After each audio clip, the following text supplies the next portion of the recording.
Sziasztok! Képzeljétek el, hogy a lottón nyertem 2 darab cukrot, de csak az egyik van meg, mert Brumi biztos ellopta megint csak, mert olyan faláng disznó. Szia, Tibike! Szia! Szia! Mizus barát! Mit eszel? Cukrot, amit a másik felét elloptad, te disznó! Én loptam el, én Te nyertem. loptad el! Mi? Én te nem nyertem. is lottózol! De én nyertem azt a cukrot. És ugyan min? Lottó vagy álmodban nyerted? Javár, igen. Mutasd meg.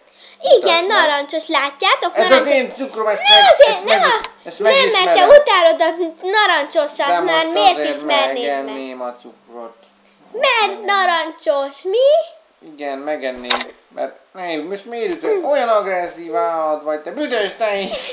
Mindig csak Ezek mikor a Tibi és Brumi kettőben te úgy behúztál nekem, hogy kórházba kerültem, te alattomos dög. Nem is igaz. De. Nem is igaz. Nem, de. Nem.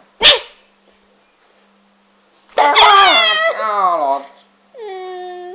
Te büdös tehén, te. Te dög.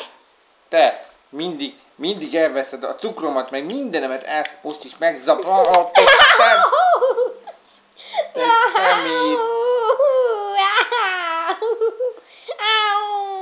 És add ide. Add ide a cukromat. Add ide a cukromat. Hát, folyik, add ide. Jó, állj! Ketten vagyunk, de egy cukor van. Jó, akkor add nekem, és Jó, megvan oldva a egyikünk és probléma. se. Te eldobtad a cukromat? Te mocskos dög!